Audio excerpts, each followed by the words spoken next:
Haemoglobin அளவை increase பண்ணக்கூடிய ரத்தசாலி அரிசி இவங்க கிட்ட இருக்குங்க.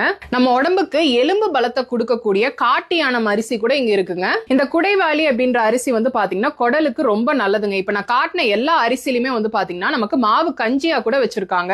இந்த ப்ராடக்ட்ஸ் நான் காட்ட போறதுல எதுலயுமே வந்து பாத்தீங்கன்னா பிரிசர்வேட்டிவ்ஸ் கிடையாதுங்க. 6 மாச குழந்தையில இருந்து நீங்க ஃபுட் ஸ்டார்ட் பண்றீங்க அப்படின்னா இந்த மாதிரி நீங்க நேந்திரம் பழ பவுடர் கொடுக்கலாம். அதுக்கப்புறம் நீங்க மால்ட் மாதிரி பாக்குறீங்கன்னா ஏபிசி மால்ட் இருக்கு, ரெட் பனானா மால்ட் இருக்கு, நேந்திரம் பழ மால்ட் இருக்கு, அதே மாதிரி பீட்ரூட் மால்ட் அப்படின்னு சொல்லிட்டு நிறையவே இருக்கு. பெரியவங்கல இருந்து கிட்ஸ் வரைக்குமே நீங்க குக்கீஸ் நீங்க பாக்குறீங்க அப்படின்னா மில்லட் பேஸ் பண்ணி இதுல வந்து பாத்தீங்கன்னா ஜாகரி அந்த மாதிரி தான் ஆட் பண்ணிருக்காங்க. இந்த குக்கீஸ்ல பிரிசர்வேட்டிவ் கிடையாது, அதே மாதிரி மைதா எதுவுமே கிடையாது. என்னென்ன வெரைட்டிஸ் இருக்கு அப்படின்னா திணை வச்சிருக்காங்க, குதிரைவாலி, வரகு, அதுக்கப்புறம் மல்டிகிரெயின் அப்படின்னு சொல்லிட்டு ஏகப்பட்டது இருக்குங்க. நூடுல்ஸ்ல நிறைய வெரைட்டிஸ்ங்க. இது வந்து பாத்தீங்கன்னா ஜாக் ஃப்ரூட் நூடுல்ஸ், மல்டிகிரெயின்லயும் நூடுல்ஸ் வச்சிருக்காங்க, சாமையிலயும் நூடுல்ஸ் வச்சிருக்காங்க, கருப்பு கவுனில நமக்கு நூடுல்ஸ் இருக்கு, மாப்பிள சம்பா, அதே மாதிரி குதிரைவாலிலையும் இருக்கு. கிட்ஸுக்கு ரொம்ப பிடிக்கக்கூடிய பாஸ்தாலையும் நிறைய வெரைட்டிஸ் வச்சிருக்காங்க. அதே மாதிரி கருப்பு கவுனில இருக்கு, அதே மாதிரி குதிரைவாலி, கம்புல வச்சிருக்காங்க, திணையில இருக்கு, மல்டி மில்லட்ஸ்ல வச்சிருக்காங்க, சாமையில கூட இருக்குங்க. இவங்க கிட்ட இருக்கிற முருங்கை தேன் வந்து பாத்தீங்கன்னா ரொம்ப ரொம்ப ஸ்பெஷலுங்க. இதே மாதிரி நிறைய தேன் வெரைட்டிஸும் இருக்கு. நான் காட்டின இந்த ஒரு ஸ்பெஷலான ஸ்டோர் வந்து பாத்தீங்கன்னா முகில் ஆர்கானிக் ஸ்டோருங்க. இவங்க விலாங்குறிச்சி ரோட்ல இருக்காங்க. நீங்க ஆன்லைன்லயும் பர்ச்சேஸ் பண்ணிக்கலாம், டைரக்டாவும் விசிட் பண்ணிக்கலாம். டீடைல்ஸ் எல்லாம் டிஸ்கிரிப்ஷன்ல இருக்கு, செக் பண்ணிக்கோங்க.